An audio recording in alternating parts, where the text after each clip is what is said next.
I am thrilled to welcome our keynote speaker. This person needs very little introduction. Sabrina Dhowre Elba is an actor, entrepreneur, and humanitarian. Her work focuses on empowering communities, particularly women and girls, to access the skills and opportunities they need to thrive, values that are at the heart of Street Child's mission. As a UN Goodwill Ambassador for Good, the International Fund of Agricultural Development, she has worked directly with rural women and farming communities in Sierra Leone, Kenya, Zambia, and beyond. She has also spoken in global forums, including the House of the Lords, and issues affecting women and girls. Please join me in welcoming Sabrina Dhowre Elba. Make some noise.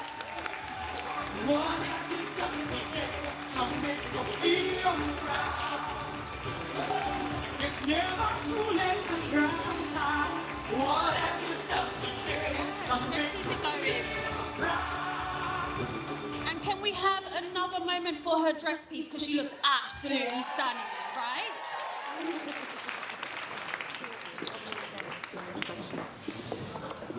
God, that was such a generous introduction. Thank you for that. And thank you so much to everybody who organized this unbelievable event. I've had such a brilliant evening. I hope you all have as well. And also thank you to Lucinda, who I've been sitting next to all evening, for coming up here and doing the opening remarks. And I know it can be quite difficult when it's something you've worked for so long, to be able to come in and share a piece of your heart. So I really appreciate you taking the time to have me today. As I was sitting, we were all conversating, and my husband is Sierra Leonean. So Street Child has always been an organization that I've heard of and that I knew. But I spend most of my time here, and it can sometimes feel like I'm slightly removed from the children that we're supporting and the voices that we're trying to bring into rooms like these. So I'm really thankful to be here tonight and to reminisce on some of the work that they're doing there, but also the people that we don't get to meet and the people who don't get to be able to come here and express their voices. So anytime I get to do things like this, I'm always reminded that I'm speaking not speaking for, but speaking with the voices in places like the places Street Child supports.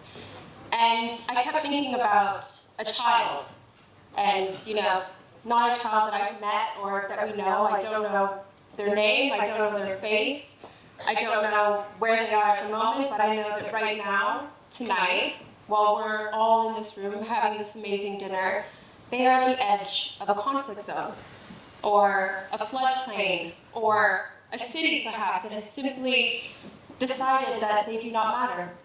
And that child is trying to learn. They found maybe a torn notebook, they found a pencil stub, and they started writing.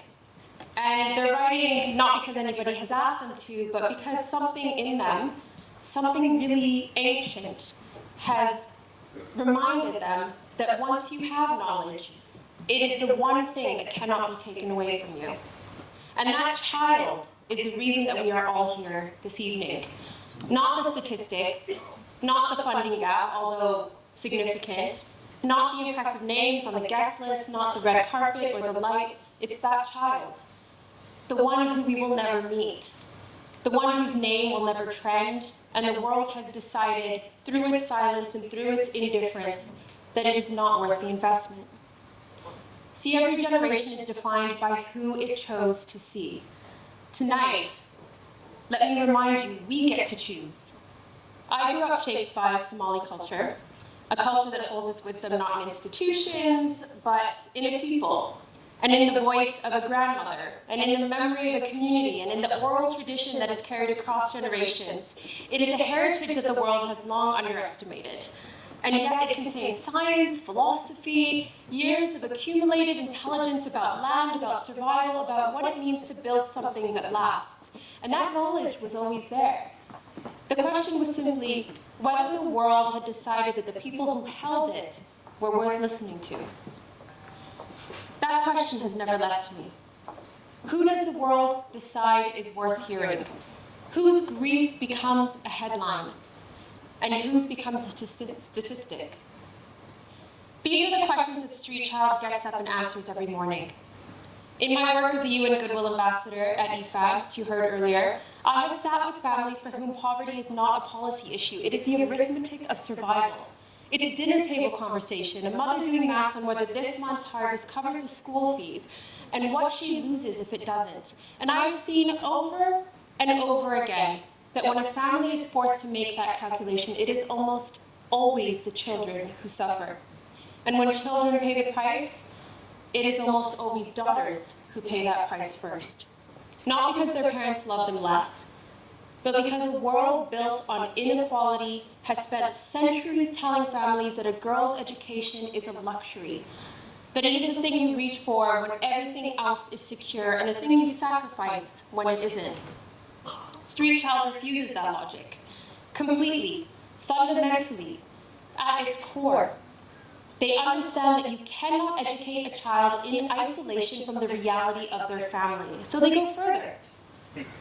Their Family Business for Education program works with mothers, women, who have often never had access to capital or training, or a single person who believed their ambition was worth investing in, and it helps them build their own livelihoods, so that they can keep their children in school, so that one crisis, so that one failed harvest does not undo everything. And that's what it looks like to understand that a mother's economic freedom and her child's education are not separate causes. They are the same cause. And they do not do any of this by parachuting one-size-fits-all solutions. They work with local organizations, people who already know the terrain, who already have the trust of the community, who already understand what is needed.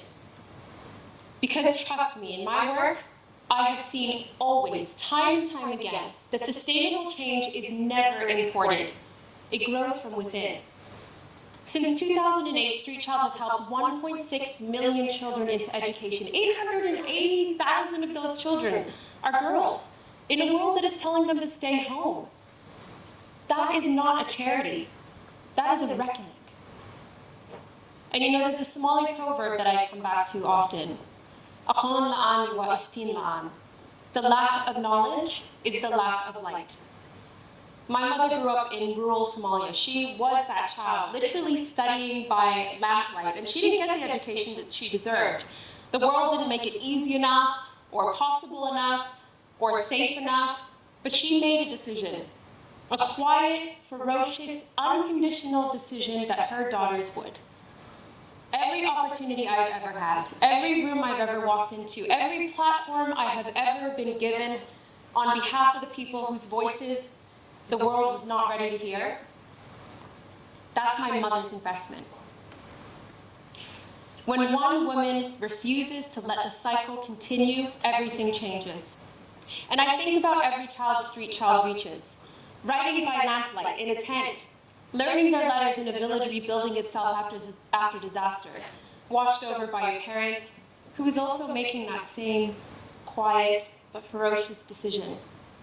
And I think this is what returning the light looks like. Not giving it, not gifting it from the powerful to the powerless, but returning it, because it was never ours to withhold. We are living in a moment that will be judged by the children who come after us.